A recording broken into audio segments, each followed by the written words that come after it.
पढ़ा लिखा व्यक्ति, समझदार व्यक्ति, संवेदनशील व्यक्ति, विचारक, चिंतनशील, अपनी बात भी कहता है और दूसरों को अपनी बात कहने का पूरा अवसर देता है। अभिव्यक्ति का, उनकी अभिव्यक्ति का वो पूरा सम्मान करता है। और ओशो ने भी अभिव्यक्ति की बात बारीक करी और अभिव्यक्ति का सम्मान किया, बहुत सम्मान किया।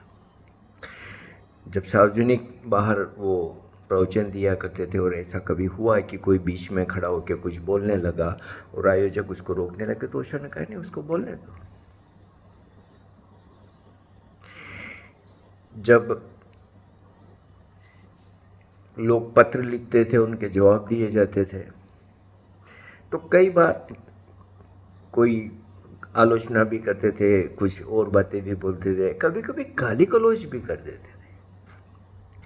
तो जब ओशो से पूछा जाता कि इसका क्या जवाब दे, तो बोले मेरा आशीर्वाद भेजो। बोले कि ये तो गाली दे रहा है। तो बोले जो उसके पास है वो दे रहा है, जो तुम्हारे पास है तुम दो। किसी की अभिव्यक्ति को ओशो ने कभी भी अपमानित नहीं किया। अपनी बात रखी, पूरी दम से रखी, अपनी वजन से रखी, और जो भी जिसको बोलना था बोला, और जहां उनको ओशो को लगा उसका जवाब भी दिया। अब ओशो के नाम से पता नहीं क्या क्या चल रहा है। आप उनका क्या, ठीक है, कुछ समय से पूना में भी दौड़े भागे चले जाते, जगले पहन पहन के, और झंडा ऊंचा रहे हमारा, वो सब। इन सब लोगों में ये जितने भी है, 4 5 6 10, इससे तो ज़्यादा नहीं है, भयंकर कट्टर। उनकी बात मानो तो ठीक, वरना दुश्मनी तैयार। वो जो कहे वो मानो, अगर कहीं विपरीत विचार रखा तो फिर दुश्मनी तैयार। मेरा एक अच्छा मित्र, जिससे मेरी सालों से अच्छी मित्रता रही, हम खूब हंसते और हमारी बातें भी होती फ़ोन पे और सब कुछ। चूंकि मैं सहमत नहीं हो पाया उसके विचारों से बोलना ही बंद कर दिया। मैंने फिर भी, अच्छा मित्र तो अभी कुछ साल 1.5 साल पहले मैंने एक ईमेल कर दी उसको, तो उसका जवाब आया कि एक फिल्मी गाना है, आज पुरानी राहों से कोई मुझे आवाज़ न दे। तो मैंने कभी अब ये गलती नहीं करूँगा, लेकिन मूल बात ये है कि ये लोग कह रहे हैं कि ये गलत है, वो गलत है, वो गलत, तो तुम कितने गलत हो यार? तुम तो किसी को बोलने का भी हक नहीं दे रहे हो। ऐसे कैसे कट्टरता नाशा हो यार?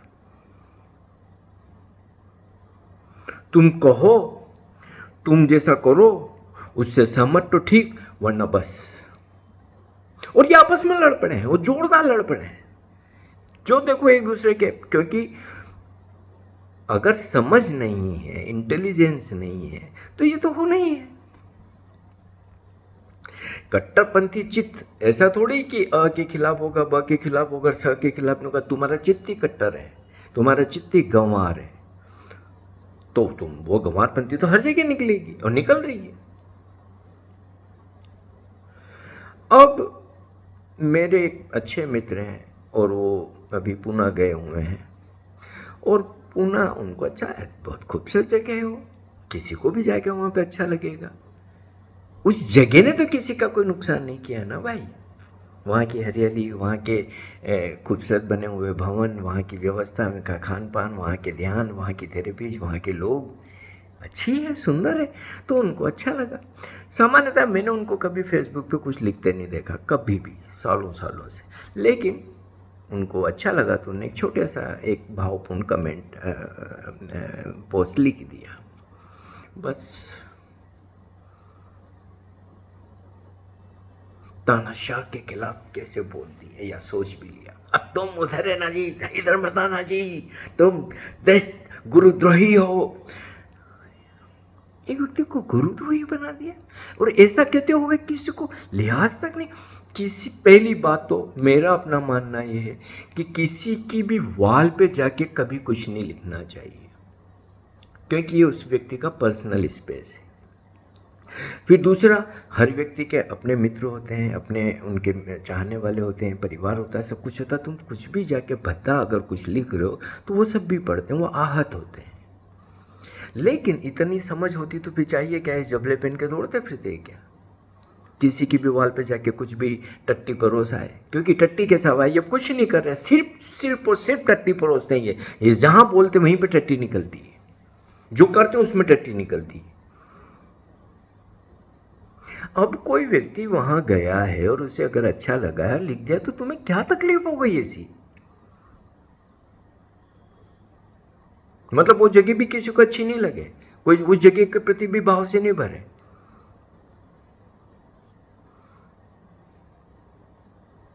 और क्या क्या नहीं, वहां वैसा है, वहां पे वैसा है। अरे कमी पेशियां व्यवस्थाओं में होती है,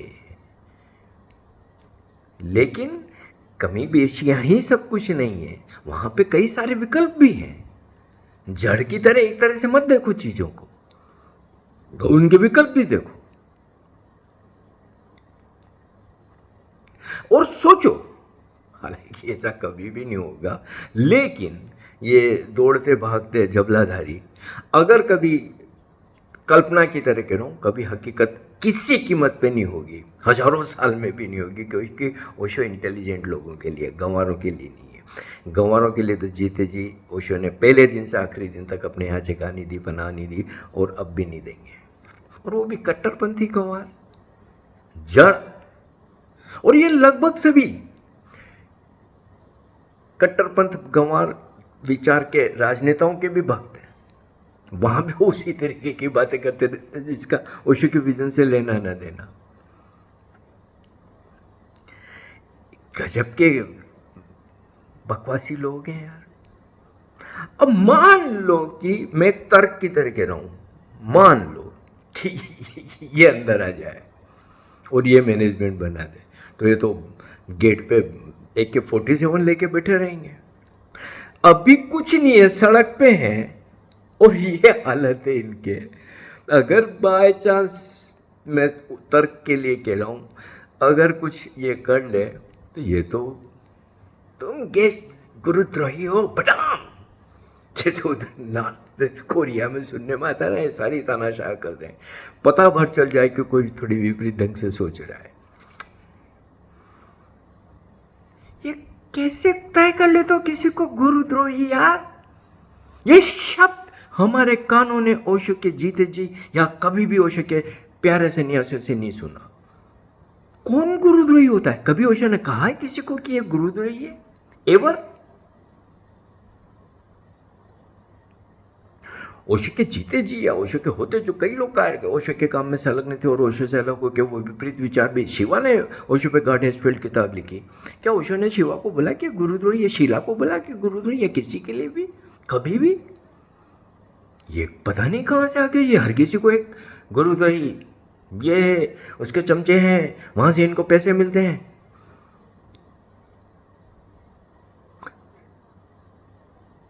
और जब बोलते तब सिर्फ और सिर्फ इनके,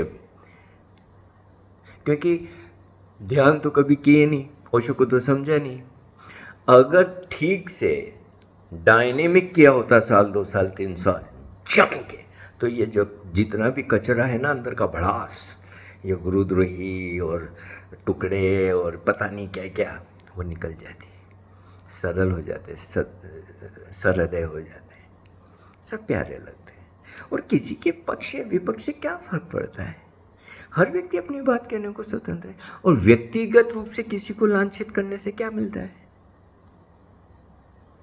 लेकिन आपको इतनी भी शर्म नहीं है कि किसी की वाल पे जाके ऐसा घटिया कमेंट लिख के आ गए? और ऐसा ये सब करते हैं, पता नहीं कहां कहां किन किन की वाल पे क्या क्या नहीं लिखते किसी के लिए। अरे हम अगर मान लो कि कोई किसी के से सहमत नहीं, तो इसका मतलब क्या वो दुश्मन हो गए क्या? मेरी फोटोओं पे काले रंग लगा लगा के और पता नहीं क्या क्या गिरगिट और पता नहीं क्या क्या लिख लिख के पता नहीं कौन कौन सी वालों पे डालते रहते हो, मुझे क्या फर्क पड़ता है इससे यार। लेकिन ये तो पता चलता है ना तो तुम किस चीज दिशा के लोग हो, ये तो पता चलता है ना कि तुम्हारी कितनी समझ है, ये तो पता चलता है ना कि तुम ओशो को समझे ही नहीं। करो जो जिसको करना है, सब स्वतंत्र है। लेकिन किसी की वाल पे जाके ऐसी गंदगी रखना, इससे ज्यादा कोई बड़ी अभद्रता कुछ नहीं हो सकती। आदमी कितना मूर्ख है इस बात का परिचय है कि वो किसी के वाल पे जाके लिखा। उस आदमी को ये जरा भी पता नहीं चला या औरत को कि यार इस व्यक्ति के भी चाहने वाले होंगे, मित्र होंगे, प्रेमी होंगे, वो व्यक्तिगत होगा, रिश्तेदार होंगे, वो पढ़ेंगे तो कैसे। मुझे बुरा लगा जब ये पढ़ा तो। वो व्यक्ति अच्छे हैं, बहुत भले व्यक्ति हैं, प्यारे व्यक्ति हैं, लेकिन बस तुम गुरु रही, अब तुम उधर ही रहना, इधर मत आना। कौन कहाँ जा रहा है भाई।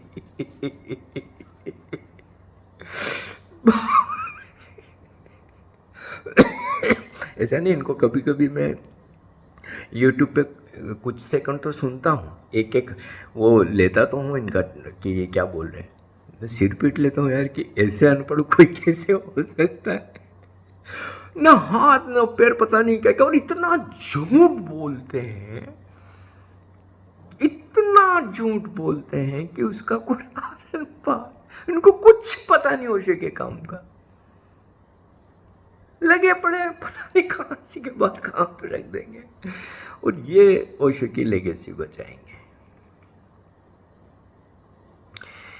भाई ध्यान करो, सक्रिय ध्यान करो, जी भर के एकदम से एडी चोटी का जोर लगा के ये अपनी जो भड़ास है ना इसको निकालो सक्रिय ध्यान में। किसी की वाल पे जाके किसी की व्यक्तिगत जीवन पे इस तरीके के भद्दे कमेंट करना, ये बेहद बेहद बेहद असभ्यता है। ओशो का संन्यास, ओशो जिसको माय पीपुल कहते हैं, ओशो का नया मनुष्य, वो तो खैर तुम लोगों के पता नहीं कितने जन्मों में कभी आ जाए तो मुझे नहीं पता, अभी तो कोई आशा नहीं दिखती, क्योंकि कुछ भी काम ऐसा नहीं करो जिससे पता चले कि तुम्हें ओशो का रत्ती भर भी कोई समझे ज्ञान है।